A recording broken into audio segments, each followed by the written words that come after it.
Bamakɔ ana lamini na bolomana dugu Mali kɔnɔ Mali kɔ kan Amadu El Konare an bɛ bɛɛ lajɛlen fo ni k'u wale ɲuman dɔn kosɛbɛ ni nin dana in gosira Amadu El Konare k'a dɔn a bɛ jamana kunnafoni maana de kofɔ sɛbɛnnikɛlaw dabaji karamɔgɔw ka wuli ka jɔ suko ani dugusɛjɛ cɛ jamana kunnafoni mana balan yɔrɔ o yɔrɔ u bɛ taa sama ka bɔ wo kɔnɔ ni k'a kɛ fasiri sɛbɛn ye o sɛbɛnkɔrɔw de bɛ kɛ sababu ye ka jamanadenw ladɔnniya min ye politiki kuma ye sɔrɔ kuma gɛlɛya kuma kalokalo kumaw ka taa se kabako kumaw ma sɛbɛnnikɛlaw tɛ tɛmɛ foyi la u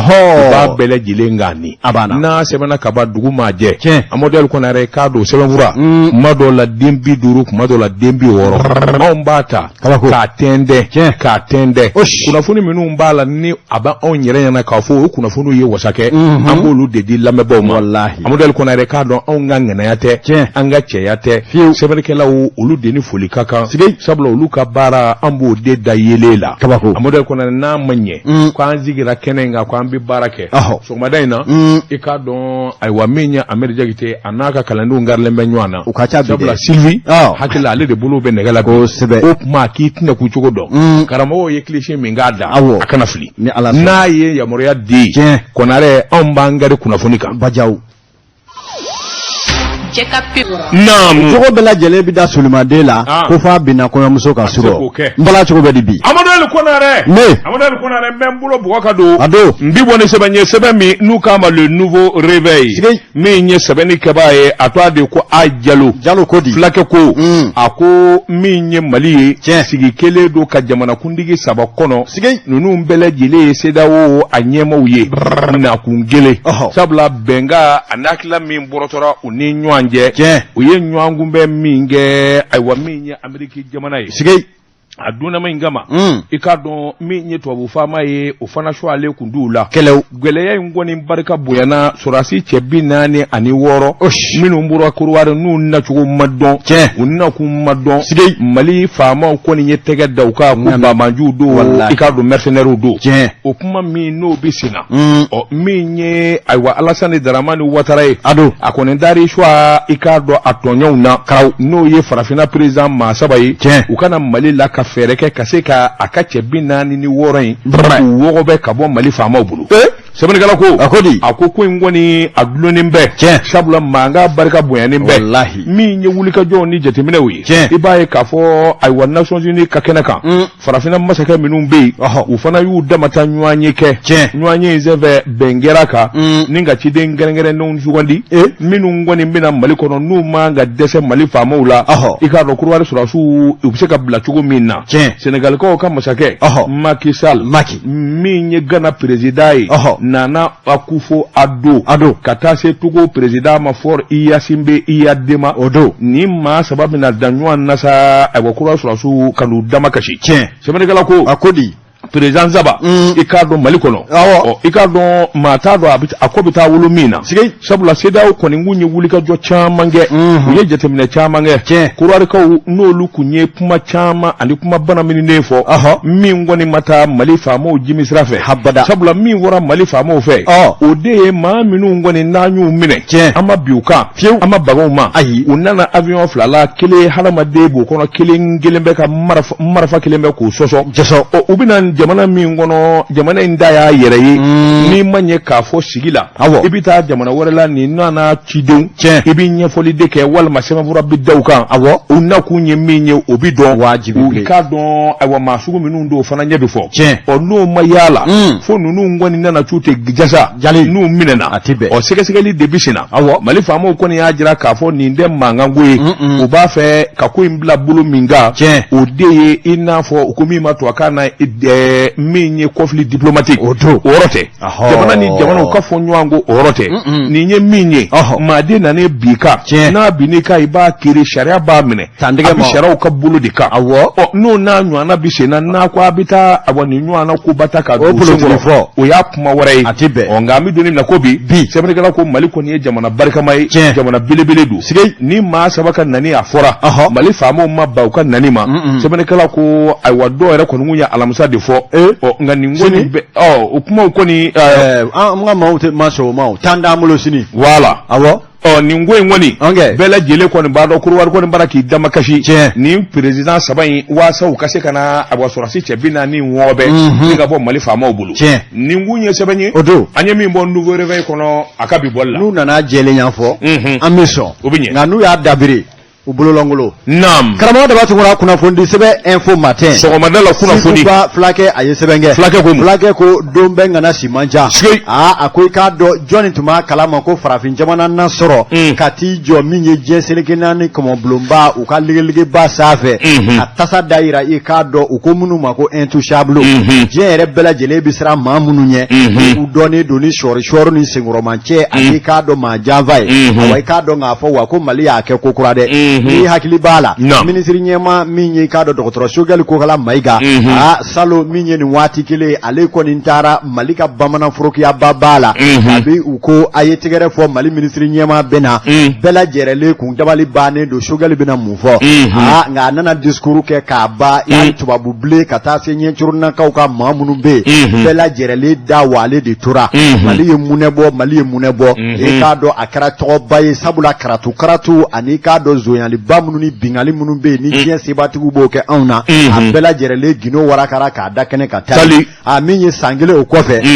min ye k'a dɔn maa min bɛ Sogɛli nɔnɔ nin waati in na nɔnɔbila la n'o ye colonel Abdoulaye Mayiga ale taara o kɛnɛ kelen kan a bɛ fɔ min ma ko i k'a dɔn diɲɛ kɔmɔbulonba ka jɛrɛ 77 na o kɛnɛ kelen kan malidenw ko yala awa Sogɛli y'a bila da min na Abdoulaye na se o ma wa a ko i k'a dɔn k'a fɔ maliden bɛɛ sigira ka dantigɛw ma kɔnɔ sɛbɛnnikɛla ko Mali minisiri ɲɛma welela tuma min na a y'i kɔngɔ fa gafe belebele kɛlen k'a sɔrɔ a si kama fa ta a nana da ɲɛkɔrɔ ni k'a dayɛlɛ min ye k'a dɔn fɛn o fɛn bɛ yen ni maliden ɲuman fɛn o fɛn bɛ fɛ o ka fɔ k'a da don a la k'a bɛɛ lajɛlen basakili ci maa o maa bɛ yen k'a dɔn ni e bɛ namara ni kurutukurutu ni yɛrɛ taɲini ni yɛrɛ makaran na ka Mali yɛrɛ kɛ i ko jagokun dugukolo k'a bɛɛ lajɛlen bila i pilasi la i k'a dɔn ni ka tɛmɛ n'a yɛrɛ ye sɛbɛnnikɛla ko maa fɔlɔ o ye jɔn ye min ye k'a dɔn k'a fɔ awa diɲɛ seleke naani yɛrɛ kɔmɔbulonba ɲɛmaaba yɛrɛ a y'a jira o la i k'a dɔn k'a fɔ awa an bɛ min fɔ i ye i k'a dɔn e bɛ baara min na i bɛ ka dulokiba min don i kana sisan o t'i ka dulokiba ye dulokiba min bɛ yen ni diɲɛ jamanaw dara i la k'i bila o ɲɛmaya o baara kɛ bonya ani karama kɔnɔ i k'a dɔn n'i tɛ kɔmɔkɔrɔ ni y'i sen don kɔmɔ na a ko i k'a dɔn kɔmɔ o b'i dun i k'a dɔn o kɔfɛ Kolowarikaw ka masakɛ i k'a dɔn a y'o bila o jɔyɔrɔnin na yekɛw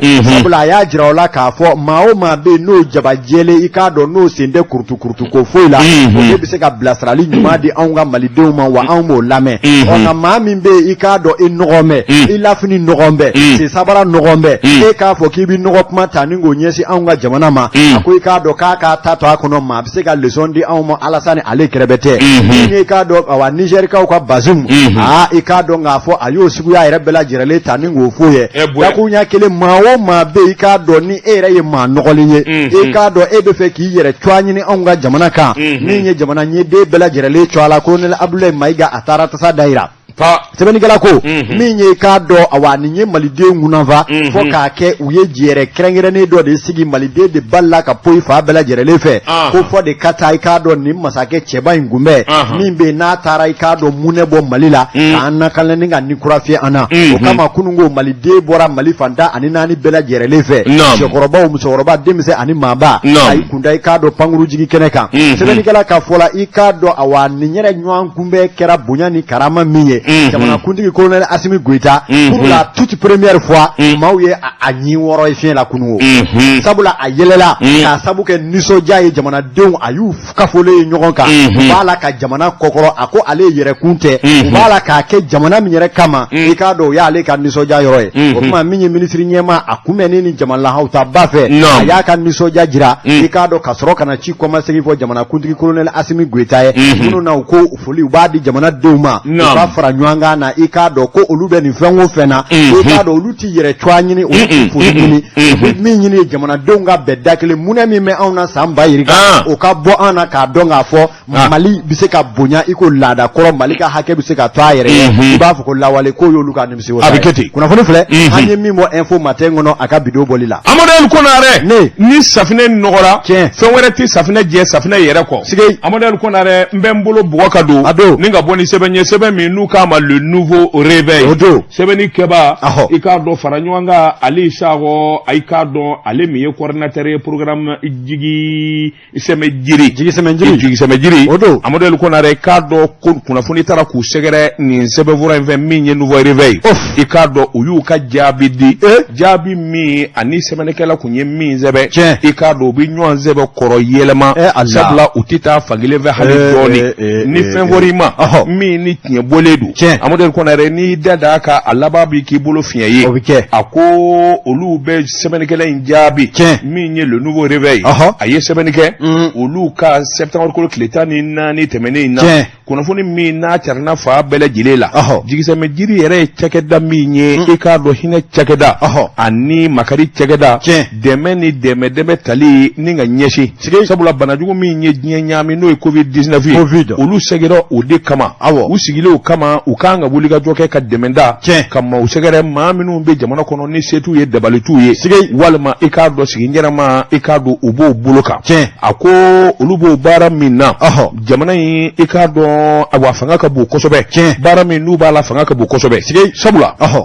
wuli ka joni jatemene ukomi ma fon covid 19 to akana ako ko ingera kechugo minna ikado ana wuli ka joni nana na chugo minna ikado sebenekela kunye mi vo chien flabe katugunya na fo ka dafa sabala olu masonga ajabi sabula udale do ala kafo anako nyenyini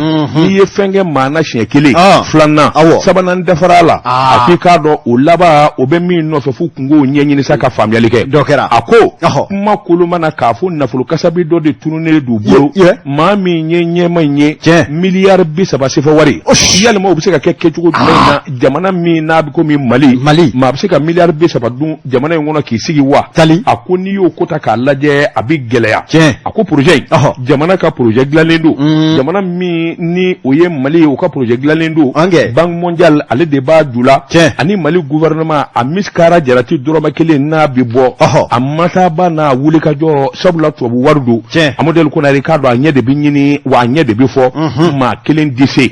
akoni yo kewolo taka laje ko mi ma to kana programme de filets sociaux digi semenjiri amodel ko na Ricardo akoko bokodu kasabo ke minyi ako jabi minu nzorolo ka wulika jo nu ka barawla amodel ko na Ricardo o jeledu wulika jo minu ngera war botala o jeledu war dona bulo minu na o jeledu war tara tabulo minu na o jeledu sabula wari amodel ko na Ricardo a projet mi ngo fo ni ga geleya wari ndi tabla ma ka kwandela abi bangi de la bangi mi ngo ma nuka ma ko beme wari kunvolo na bibo Ricardo jetemeno ni sege de bike sabula Ricardo war disra minu mbe wari ndi di mani ma bulu ni bulu koy amodel ko na Ricardo abi to sra o defe au commune mato kana transfert monétaire minu nye d'urgence PGTMU akolu demanda de do no dun vora model ko na Ricardo bangi sira bola kata téléphone sira minu be no bi war chuke olu fana bala model ko na Ricardo o ko ne de ko dugule akoni yeko yirata ka laja akun volala mali anana gele abade soro en 2020 o madugo mana war ko ngun volo damne ne ani jamana yere brisa nyame ani gele unana duga model ko na ro kele kuma oya soro minye bank mondiale aye soro badeta ka bla malika buluka ikado milliard bisaba milliard bisaba mi na bo na foro ko kunvolo bina kla no nana begela masabla gouvernement yere nana dafira aduna maingama ibri bokar keta mi ngunye masaka ala ka hine aduna maingama ikado gele nana dada nywanga semene kala ko fu gouvernement kuran nana sigi kura ware nana sigo kofe ulu damanda ma fale nana awako suma ya kosobe note wari ndale amodel ko na akika do milliard bisaba ni konondo trésor la ninga laba kayelama bangila minye BMC amodol konare ikadu tasra no nasra bele gele do awa osema bura bo ko fo akuni rapport vérificateur général nyedo otara yoro en laje jamana yoro wo yoro ni war ko kuma be walma furu ba barakala do vérificateur général katemeni kato laje o yo wajibi sabula ni nywana na fulu kasabi na kalfale do akato ka tasra ka laje ga vérificateur général madeli ka fo abada min woni nye geleaye walma war ko tunune do mafo sabula sebe wura minu ngumbe olu nyeka fo anyeka do gale ako milliard min zoro la Amadou Konare milliard bisaba ani buruburu e ka don o min zorla ni aywa anafulu kasabi ni do borala olu kara kechugo mina o semavro be atatra bele jele jelembe je kalo kle bisaba san 2021 akui bae ka fo minye warasara do yo kera di ma do kera minye aywa wulika jo ni jatemine tafa minu ngera olu maudonedo sabula ni warkoyi ni manye ba kai kake kagun fo kata jeya ma kele ma minna soroli kaka wal ma dira mima dugu sigidaw minye aywa karchewi amadou konare hali jere kulu no association yi adira fon ma bele jile togo be amadou konare abiyoro mi odone du dunangutala ako fana ki boy ibaye ka fo minye abokuna funu soroli yan war kadi je kulu folo do de be obita sekeseli ke karsa beni dugu ina nunu sete nunu nye dabalete nunu nye ka demene maliku na kun ikado abele jire de bilaro folo nolu na no jabu e ko mo don ni mbeni nyoro ina amadol konare ikado abo barab soro ka demene ako fana mingera o fana jele do sabla kuna foni bele jele be sema buro kuna o ki boy amadol konare akibaye ka fo waru dirasra minu ve bangi walma opérateur téléphonique ona nywana o soro fana jele do ni bele jele 7D tara ka da vérifier ko mami vérifier ko ako bil hak ako jo ko ala ningoyi ni ko jelenye opma minye kuma waraye otenina amado ko na ko ni ya taka laje minye moti kata tumutu ga wokira amado ko na re bai ka fo o watu sumara ka sawo ke sarali kunganga keke tugo mina yelema mindo na nyema fola amado ko na re kado odina na ni abosuma ya chamanye go ya soro se fo war milliard shegi ana kungamve o bele jele dira kaba abo programme ve amado ko na re e kado aburu no bla sebon be ma minu nya baraka o sebon be ako tara tatugo minu na o bele jele sebe amado ko na re sebene kala ko akuni ko ta kulaje minye kai mara kata kulukoro sigaso kana segu amadal konare ibaye ka fo wulika jon ni jateminaw a kontra ni asema buroko abele gile nyina borangere bo chugo mina o fana nyefo ledu milliard bisaba mi ni aywa aborola amadal konare ka don o milliard bisaba war o de bloquer le kundo na foro ko baraka ke kuraye yalma war takun kata bla yoroja aban kerefe makala ni bengera do me ka fo sema buroko nyina bo amadal konare ka do war bibo akode na kesa babuye uko munawar to ma segi katabla wodi kono amadal konare itarabla bank mondial lawo abi bangi kono BMS lawo yalma obi maka kondula wa yalma wanyema abseka mundawla abseka mundula wala mi mboli mataba ikado ani woshi wallahi akoni ko wara utaka laje ningo nunu ndafe amadal konare kado verificateur général ikado okele kasika sekolu ni ngaluke ni sema buro bele jele jirala kafo ko famiyali soro lala ako nana nyedo kafo war dumake ngana mumake verificateur ajira ka fo bil hak ni mbara indali mbeta chugo mina awajigise me yirife amadol ko na recado ana nyemo jongwala hakili mabara do jatemine keledu ko wulika dola amadol ko na recado awajamana miromi minye gela wore nana faraka ojumai embargo minye aywa sida ko embargo amadol ko na re onana ni gela minge gela na wona jamana kono fe minga nga takadi amadol ko na ni yake haraba kono abina na da mata gela akui baye kafo o wulika jo watu fanana mini mingera amadal ko na re yoro minu nganga soroke abele jele ita sorotai sabula minye ma ba keme wolovla ani bishegi ni fla ani ma keme saba ani tani saba amadal ko na re ka do dutu dula olu bele jele asoro jamana ngono amadal ko na re ka do awoniki be jete yere bo kata nyeshi awomini mingera na fulu botala mali yere kono amadal ko na re ibaye kafo niye ma class saba ibaye kafo ma fla bele jile ya soro somni kala ko akika do to minumbe nyina make sabla sekeseli kala ani bara bulu fula minumbe ta akunya nyini kamo jati amadol ko na resi ko ngele do ko lumma kono akunate ni ye jate utaka laje amadol ko na rekado wari dili abarka bunyana kosobe sigaso ma keme wo keme binani tasoro minye kulukoroy keme wo keme bi woroni wolovla olu tasoro la minye bamakoy keme wo keme ma bi ko non do kan wari dirate amadol ko na re akuni nunu jabu ta kulaje abi maso hakilila wallahi jigiseme jiri amodel kunara akika do mini mingera o ye nouveau réveil koni jabi kunafunu kechugo ani kunafunu dichugo la ngana mu make nyami make ko indara tasra de fa ajeledu sani ika kunafunu sebe amodel kunara ka kaka minyi kun jigiseme jiri kiyanga ta ngalike ka fa anyani me jalma kinyedoa akinyana ngalo kuno fo ni munye sebanye anye mimbo aywa sebabura to le nouveau réveil akabi bolla Jeka pip kaka firfan la kodon nege kanye tan flasera bamako kako jiginew ka bonya masegi be awye Amadou El Konare mbala chugo bedi kalamo dama tungura le nouveau réveil mata kokura hadama kulubali hadama yesebenge nosra ko jigisemenjiri la ni tabarikala ni tabada kala be akoy ka do nga fo awa minye direction des matériels et des finances au BDFM ko fo ministère du développement rural e ka do nga fo e ka do ko kumashulu jigila tige e ka do nga fo horonkulunya ka jamana na folo tanga yereke ka bechi warakula ko de nyonya le do yinno ni yabe gabeji financière sebenikela abitalike odela sefa wari milliard fla million keme saba million muga ani kononto e ka do ka tunu plengetew e ka do ka trosita amaye ka ambuli hali folofu lamba ya mene amaye wallahi ni senekela ko ministry nam sebenikela ko akoni yata ninga laje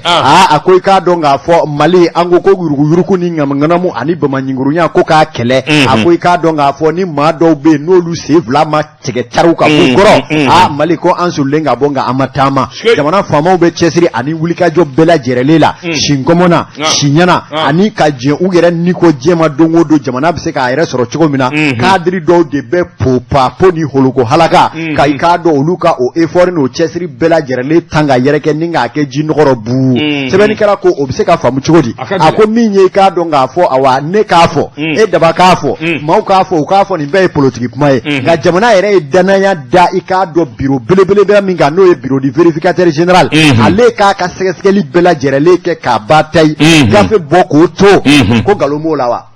o kuma minye vérificateur général ale sebe mi mo ka to iklo kere masigi minye ka donga fo awa direction des matériels et des finances no ye ministère du développement rural a DFM la ça 2018 2019 2020 ani 2021 kalo saba folo konnala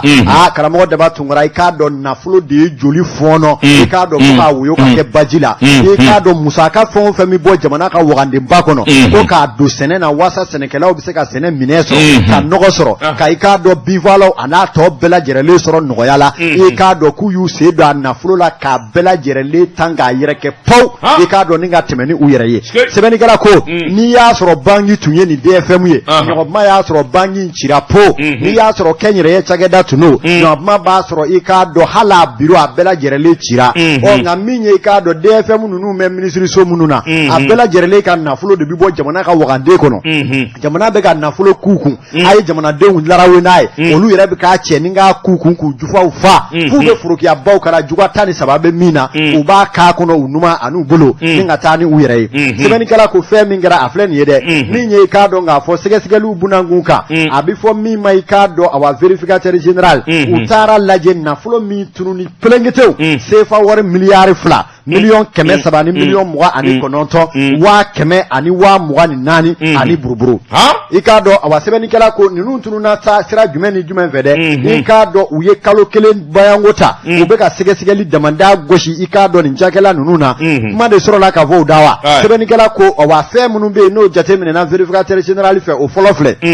neni karasa kasuru o kuma ni zebe ni marase sugu blo ma di emo hali ni tese ka ke amine ikata ni yire sabula neni kasuru o de ma favoritisme ikado karasa yenga maka maye anga ko daja olula ai tani ni favoritisme laxisme nepotisme ikado ni ndamada farale nywanga ka jamana kan na fulo buruja ka batai ikado waka Senegal obla nyekele na kasila sebeni kala ko intra agricole sene manyolo mine fengo fen tunganga na nyina sa kono ani sa munun ko fora nunu ye a bela jarale tume talike ni nafolo nunu na munu tunga nga labe dalabe chugo nyumana wasa mauka suganti ko mu ma fournisseur kuma utara mauta mamunu be no yu ni diwana mauye kan nafolo bo ukatla uni nyanje ka manger mala ko pian e ka do foi dengele ma boiro fa sebeni kala ko nafolo ni glale do clutch ko mina o de flede au titre des irrégularités financières minye ka do ministre so minyere be no nyeshini do ka do awatogoda yiri wali ko ni sene ko ma e ka do ko ale ni mau jaw bela jerele da de be flekele na ko u ka do we femi nge yo do ne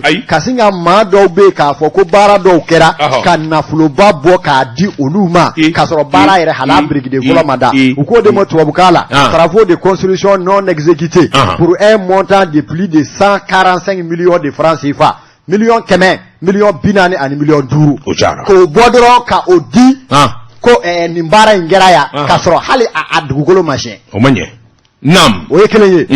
flana o munye mine langolo do ka olu ko ni bo munu nye mine koroba deunye uko mima ikado irrégularité financière relative aux équipements agricoles non fonctionnels kasinga mine do ta ko nunye seneke mine uye kasro hali ka do sangeme hali ni tara di tubabu nyema umo amlete so dlali mable ko che ka to luto apeka mi mo nyekoro ka fo ko luye mine sababa ye kasro mine harhika udo mine fu falaki ude do sefa wari million keme kononton million wa ani saba yo do mine langolo mfana na ka to datugu noe sebeni gala ko commission de gestion et de suivi du programme olu hokumu kono uyo deke okoka boka subvention des équipements pour un montant de 653 millions minye ka do mine fenwo fembe no lukanga franywanga e ka do nabge sababu ye jamana ka tromonyo bla ukngoro no subvention uye ka do sefa wari million keme woro million piduru ani fla ana kunga fe uyo fana jaso uya maje malakopia tayro masro fanana awa baba komanda na warba nam sebani gala ko ikado amedoni ne fon na ma to ako minye ikado nga fon na ngaklevier tu ni yame ikado nga fon na sarakana les irrégularités financières et relever sont aussi les résultats du non reversement au trésor public des produits issus de la vente des équipements pour un montant de 108 milliards 108 millions 177 486 millions. Omemi ngo fowa ika donga fo katlaga jamana ere kam mine fere a wor ka ngata bla trésor lo uyukuru no wor fana akaiti million keme million sheki wa keme wa bisaba ani wa nani ani bishegi ni duru ali drome flami duna DFM la vérificateur général aya bebo kada ni drome fla tarami 50 francs ni tarami uya tikata kate ko ni donatero ni donal libitono nindona jelu sona nini uyo bebwala anafolo zita romado kumanyena NG kwa bolifle ayemi monu bori be kono abonel konare membulo bugaka do mbibo ni sebanye sebemi nuka ma Mali horizon odo sebemura ika don aywa minya boluko kemefla anita anikele amodel konare ka do abu dangana odo minye aywa Ibrahima nyi sama odo Ibrahima nyi zama ni nyaka fasiriye amodel konare foi dingele mangele awa wari boliko ka de akonyuma keli kasayi ka nyuma ke afoko toguna agro industrie amodel konare ka do camion beni saba kata se chargeuse clément minye toguna agro industrie e ka do kuna sinungo uyo deta ko di wamani kana lillahi kana lahu ma minu mogo bala amodel konare semani kala ko toguna agro industrie a directeur général kene bunya ani karama apmbale de bolo minyo Umaru Gindo akodi olu ka jakulu no yo groupe toguna agro industrie uyu sigu kumiri jamana mbi danga mina président Assimi Goïta demeni malide bele jele awajibi alo dika ni kara masake nyumanye ni kara masake mi hamibe jamana dona amodalu kona reseni mi bebe ni ambele jele jeraka faranyo anga abike sababu ye jamana mbe dinga mi ngono akabwa akono wallahi amodalu kona Ricardo kena bunya na karama ministry Modibo Keita Moribo Kone ministre Moribo Kone ale kun bi kene nga ka Yakuba ya président Assimi Goïta to ala gouvernement to ala akopuma mini jama dafara ibi miri jereje kulu la na be jamane ngono ni bele jele ka ti dembe minye mala juruto ye olu kumbe amipi ani abasilame dene nyemo olu fona kumbe amodel kuna Ricardo ani jamane ma bachama ani tirisira ni balimasira bele jele akanu nga kinyana semene kaloko mami ni directeur ye korofota minye gindo ye aya jira ka fo toguna agro industry abi jamana ngono ikado akacha sanja manye ukabulo fara bara min bike ikado ani ma min be ay wabara la chake daina ma bashegi ani ma kemen shegi ani bi konondo konare ni bele jele de bi baraka nina ubi mina minu veri uyi mobili bele bawye chike la ukam mina amado al konare kado mali damata koy an dafa jamana en bele jele ulu bole do ay wotuguna agro industry unuma minya angray ma to fo maye jamana en gono amodel ko nare kado ka wuli ka jobuluda ka jamana deme akuni manye deme ko amodel ko nare ibe sigida mina no yo commune sisi yu demeta ko segere ben kura fla ani wo olu dengele de million binali ko o de saba uyo densa badeni flat dira semini sisima ikadon ani aywa mimi nyama gafuna nyi ka wala maka dinga usama ka bo okura de ayo fla ani aywa chato ayo tako di community sisi bo merima amodel kunare minye bamako kaso bo bay ikadon ala nye dungo doda nogo atoni flat de beboy ala sogoma da kaso bo ba bela ko aywa kaso bo ba digune kundo kaso bo ba nyemo ma minu mbe kasola ikadu fana ni deme kaka ni jelenya kaka amodel kanare kuma min nan dafara kenaka amodel konare kado mama kumbi kenaka bele jele ko ngapuma ma min dilla ka kenye ngenda nyefo ote ikadu la juruto la ikadu ote dine nyemola bele jele ko kaka puma amodel konare kado bele jele bunya ani karamata abaninga nyeshi grupu toguna aguru industry ma semene kala ko akodi minye abo ministry no ye Moribo ya jira ka fo haka ja ale dale douala adanganya ne dona ye ka fo nimbike sabula jamana mbi danga mina president Assimi Goïta ni gouvernement amugo be jamana de bele jilela deme pumate ikado kewalo dedu minye tuguna agure ndisuru fleka ni mbara minge jo kwa la sarato lubulu agwa foliko sabula ni mina kesababu ye ni mami woko dine ko jelinya sabula minye community sisi anogo ikado ananya agwal ma ka fara nyuanga adulini ninga ta yere ka yoro wala akuni bele jele ko ne mina ke sababai min nyi community si meri ni ko ma ni sojo bato ka tasuma fa amodel ko na re nala majanga abisa koy jaji wal ma nunji una nyigi si community si meri ako ale denga ne duna ni nda she foloi min nyi tuguna agure ni suri shedu kan nyuana kuye de même min bika fe community si kono ka do ni nda she foloi olubi dodo ana min nyi dine moye olu fona pumana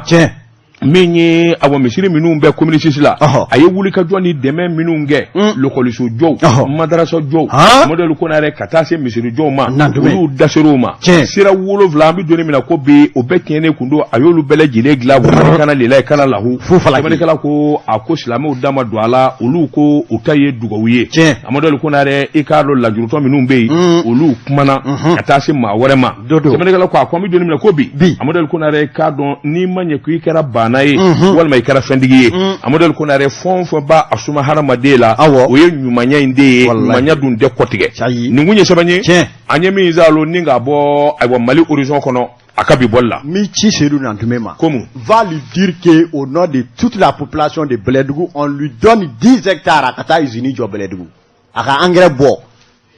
aka dauma 10 hectares no ka do ame 10 hectares wera fraka kato mini kata amo dama Beledougou akata izini jo ka nogodla maldewnye danga bangwa tugodi on 200 hectares da Beledougou office ta obuloa sala ki passe kuna kana Beledougou jiti sororomi danga de bangwa atita on nga Beledougou geleya de seguka dowye na nyo na amodel kona re ichonge nga tezara premier mi anga soroka sai kana check up karamɔgɔ de b'a tugura an taara n nana dantigɛli caman t'o la kana siga bala cogo bɛ di ko kura Amadou Konare n bɛ n bolo bugɔ ka don ni ka bɔ ni sɛbɛn ye sɛbɛn min n'u k'a ma la révélation o don ko dogolenw k'u da kɛnɛ kan sɛbɛnfura nin y'a bolo ko siɲɛ 600 ani siɲɛ 6 ye o don maa min ye sɛbɛnni in kɛ a tɔgɔ de ko Prosper Ki a bɛ bɔ Segu Père la mission na Prosper ko a ko jamana in kɔnɔ i k'a dɔn mɔgɔw kan ka sira ni dɔw bi baara kɛ ka ɲɛ Amadou Konare k'a dɔn fiɲɛ bɛ dɔw ka baara la kosɛbɛ a ko bi ministre min n'a bɛ a bɔ polisiw ni gendarmew kunna ministre in kɔni i k'a dɔn a ka kɛwalew faamuyalen dɛ Amadou Konare k'a dɔn Bamakɔ min ye kɛlɛba kule ye ani Bamanja wale kelen bɛ ka jamana minɛ min ye sɔrɔsiw ye olu kelen bɛ ka jamana bɔda bɛɛ lajɛlen minɛ nka dugubaw kɔnɔna na maanifin jɔrɔlen don ka siran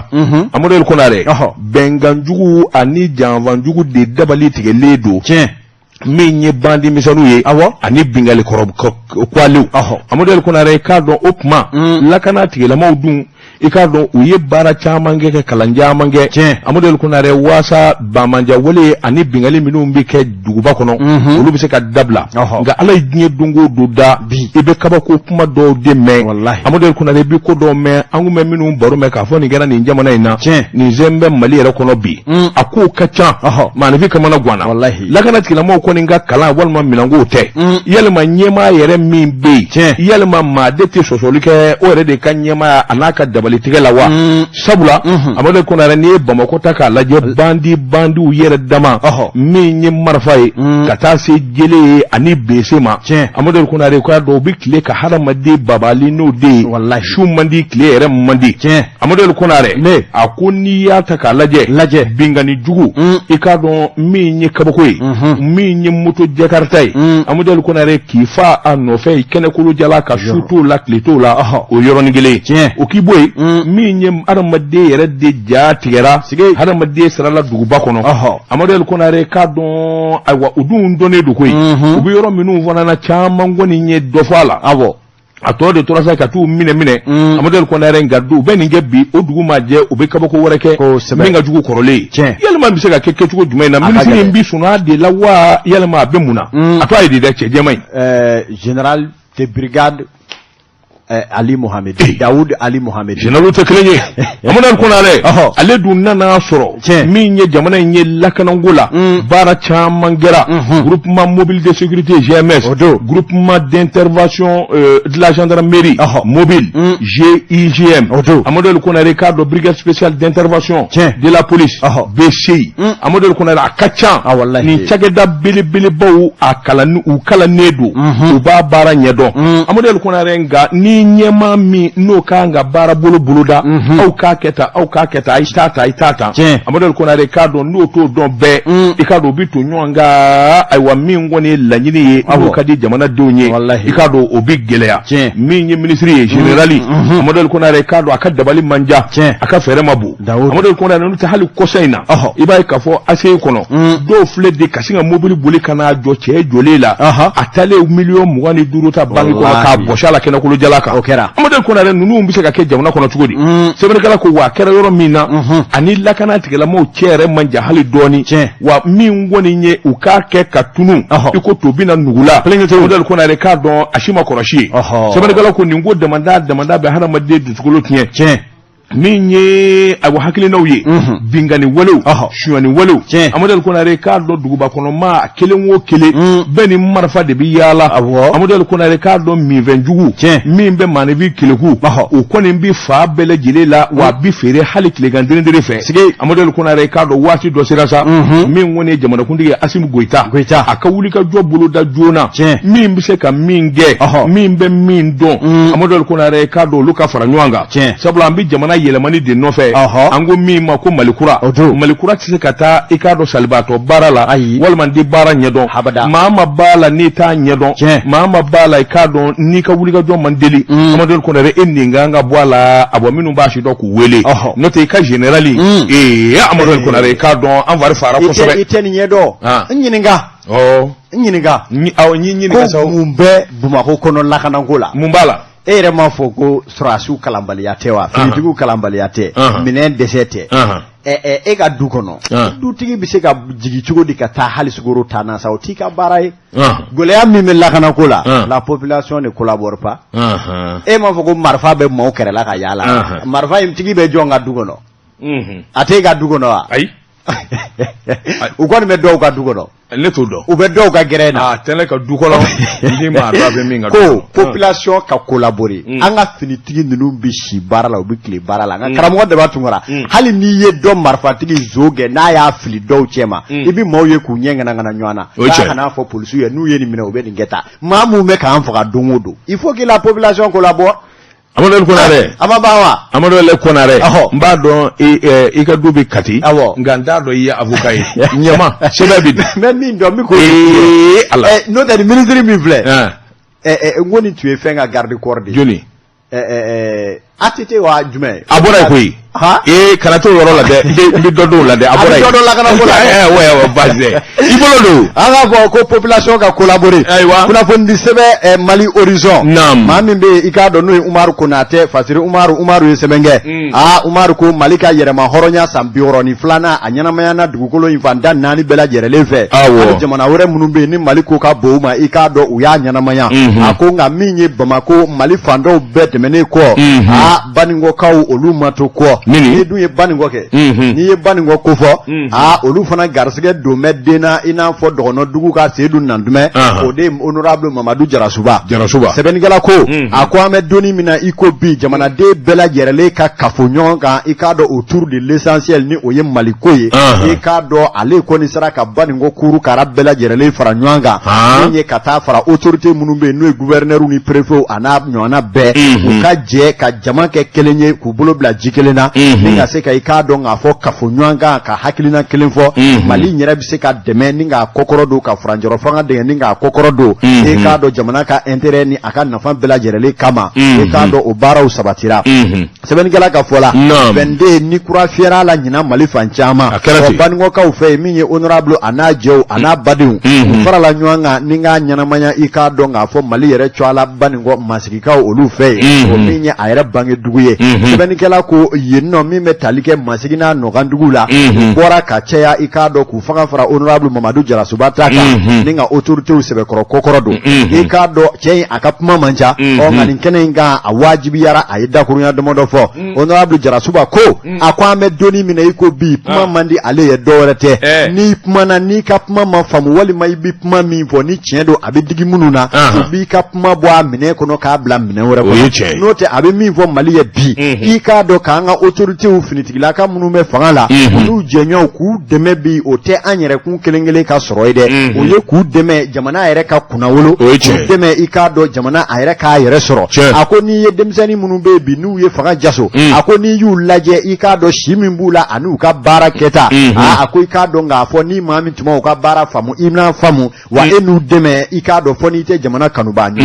ako ni ye Mali bilama taka laje ikado dugu jume me jien kono bi ni ye Mali twa fo ikado ni jamati laje ni jamati sewa ni ye ni jamati ikado sirabla inye ikado ko o te dema fansi bi wa o sababu ye nga yerema horonya ni amika anjo anche joro la chuya mina ako ni ya bo ola ni ye lakana ko ikado yelema munu donala mine munu sorole Mali bolo bi ani je nywanya kura munu me Mali bolo bi bara uta chugo la Johnny midala ka fa abse ka keni wati gole nunu kono jema ye ikado tige di nywama ka karatu nyeshi ama ga obenata ikado finitigila ka munu me fanga labi ani uje nyon u bela jerele jona ku tige bla jikile no ka jamana laje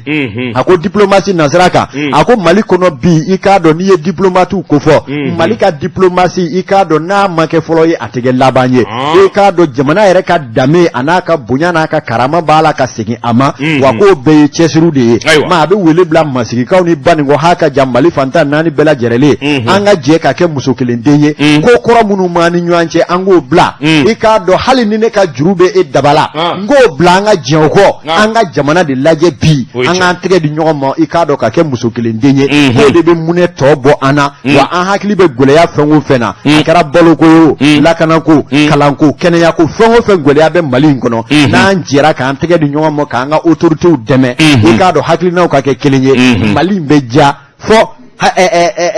segu boaje kaw fo awbina faranga ndum ala ba kerati ama on de Mali ka jaw ayiwa abe mobti yanfani ve ya yoro kaja awonel konare yani ka bo baningo ika don aywa mi dugu do be ika do do ila no ngongare la ku ka ma ko mene ika don aywa nyere ni do e lokoli ke nyu ava atwa ko courage Traoré na klobana anga foli bayi amodel konare membolo bugo kadu mbi boni sebenye sebe minu ka malende pana ika don ni wulika join ni cheziri amodel konare ika do sura zukulu bu so olu ti suna otinyine ni wati temene na amodel konare ni ngle damado ngono min ye terrorisi che bisabaye ku ni kena karaba min minena ka do kasola kata ma bisabaye so mingele do minu na obi ma keme bo abatege daro olu ka so fara mata ani nani amodel konare ka do anyere bora ka do ka fulu bamanji che jugu bawde amodel konare ka do minu vana minena no lutala o blala sika so lu kofe ako min ye operation maliko o sorasi kele bulu doyi amadou konare min ngoni be wuli ka jola abi wati jambo fa minum be awani gela telembe ku segre ina fo nyafunge anga sorasi bulu unana kata banani so sai woro ke amado el konare sabula ikado yoro ngun lama ambe kosobe banji chenani amado el konare minun gele meka mugu jugu labe marfa jugu bubulo ubafe ka janva siri jamana na amado el konare uye takaru lula tengami bakasi mara amado el konare kadon abo save guru nana tasuma suru abo bamanji jere jekulu doka so mingele do luku menywanyela fami no ye bayi ikadon ale chama Mali ani Burkina Faso ni nyuanje amadou konare sebeni kala ko ngokolo badebe agiritu kacan akolon kacan bamandu tambu shori amadou konare kado tasma shurelu kaminge ubora mi ngoni ndora shishilaye mato dadon sebeni kala ko uya salu tukuni kasegu mage septa ko kleta ani duru minye ay wasarakalaye duye mini marakala manjan minye awasura sukulu ye ukumbi tama dola bamanju kunda memugu jugu dawnye amadolu konare kado kon ngera sababu ye anga awasura su mobile kilinga tnye minye sura si chekilenye o jogina uta sefla amadolu konare kado nana nege daw tege oroni bele jele la chekono ndo nyenema unanu umine amadolu konare katolu de gendarme mafolo uluko sega sura su mobile mi no fana shone kundo toruru su fe amadolu konare ikado yo ani essence ni gazwali chaman de sorolu la ko bebbo shula ani marfa ani mugu chama amadol kunare ako wuli ka jobulu ka duanza ibaye ka fo minye panguruye o fana nege de shuru tasuma nege dilama bamandu ka min dajira e ko shishi dando fana Allah amadol kunare ka do halbi naka bi sebta ko klitani woro e ka do wuli ka jonna na bulu dawfe unana ay wa mugu jugu la benedu bulu minye dugu minu ka ko soro wele ale ben nyono ikado o favela la segu marala amodel kunare ikado so mingera majugu dola mingoni nyednanye mali dende amodel kunare ikado o fana tege nana do ka bla marala sabula so mingele do ala ka fo janva bade ba kono amodel kunare kanyeshi anga jamana ma sige minye halibi o srakili ka bo bla ka tasa o furanjela manani amodel kunare ikado bamanji jugu do minu nyini ne do aywa jamana refa bi wati jambo sige sebta ko kletan shegi Bousin amadou konare ka don minye segu jamana yi alebe nana wuli ka job bulu da sablo baraka mado nyini minu ye bamanju ye sega lu seve amadou konare tege nana dawlu ka segu bodala sabula ikado wati era kungera kumba feka yevana lama minyanga sura zukulu ye sebta ko kletan ani konondo amadou konare ka don unana wuli ka job bulu da bamanju dugo le kundo fami ve no ye korona ye korona bugu minye kanjugu ye ani herema bugu nunu bele jilebe nyono marala amadou konare ka do taru sama kabu dinga kono ninga goni dawla somene kala ko